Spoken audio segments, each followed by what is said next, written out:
Hello guys, welcome to my YouTube channel SK teacher academy. जी हाँ दोस्तों, आज मैंने लेके आया हूँ आप लोगों के लिए सर्वनाम।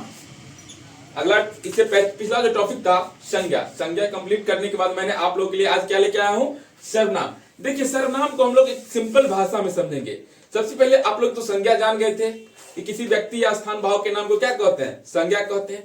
और जस्ट इसमें क्या हो जाता है, सर्वनाम में संज्ञा के बदले जिन शब्दों का प्रयोग होता है उन्हें क्या कहते हैं, सर्वनाम कहते हैं। कहने का मतलब संज्ञा के स्थान पे, कहने का मतलब संज्ञा को हटा के उसको रख दिए तो वही ना सर्वनाम कहलाएगा।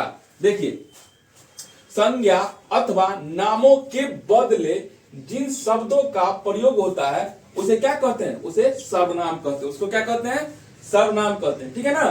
देखिए, जैसे अमन एक लड़का है। अमन क्या है, अमन एक लड़का है। उसने कहा मैं दिल्ली जाऊंगा।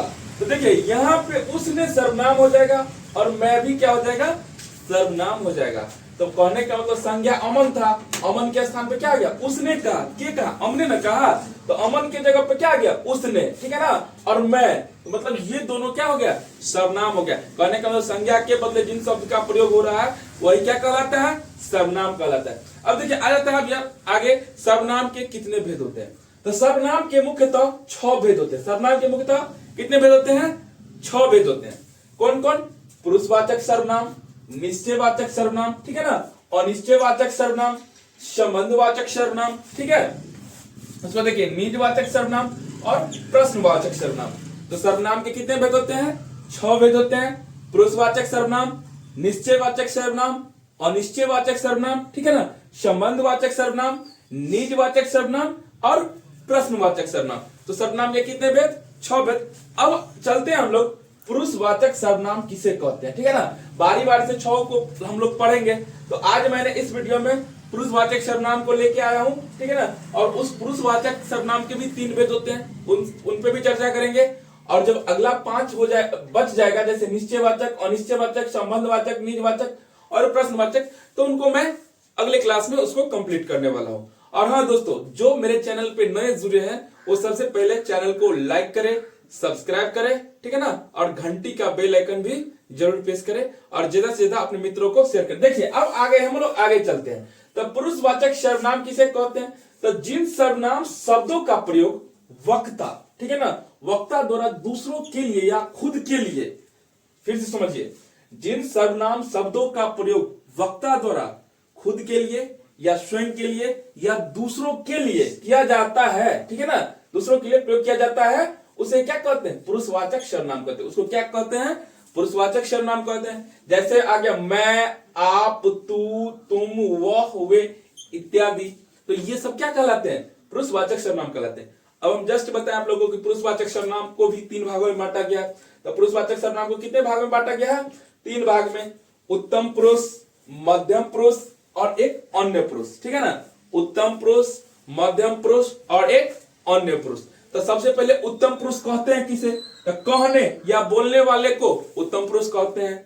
कहने या बोलने वाले को क्या कहते हैं, उत्तम पुरुष कहते हैं। तो कहने जैसे मैं हो गया, हम हो गया, हम लोग हो गया। मैं, हम लोग, यह किस पुरुष में आता है, उत्तम पुरुष में आता है।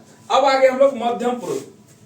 तो मध्यम पुरुष क्या होता है, सुनने वाले को मध्यम पुरुष कहते हैं। सुनने वाले को क्या कहते हैं, मध्यम पुरुष कहते हैं। जैसे तू या तुम, तू या तुम क्या हो गया, मध्यम पुरुष हो गया।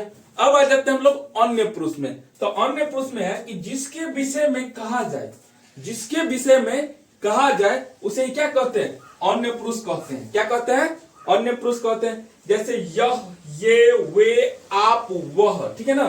तो यह सब क्या हो गया, अन्य पुरुष। उसके बाद देखिए, अन्य पुरुष को 2 भागों में बांटा गया है, एक निश्चयवाचक और एक अनिश्चयवाचक। अन्य पुरुष को कितने भागों में बांटा गया है, 2 भागों में, एक निश्चयवाचक और एक अनिश्चयवाचक।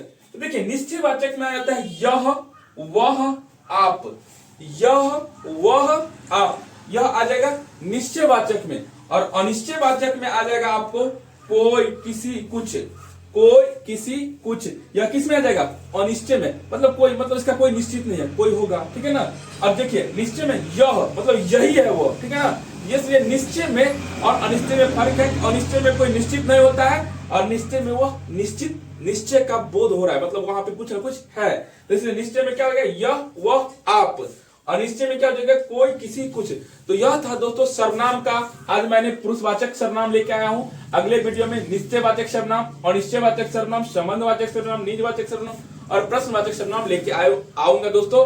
तब तक के लिए दोस्तों आप लोग को यह वीडियो अच्छा लगा होगा तो आप लोग लाइक करें, सब्सक्राइब करें और ज्यादा से ज्यादा अपने मित्रों को शेयर करें। तब तक के लिए छात्रों मैं विदा चाहता हूं। Bye bye.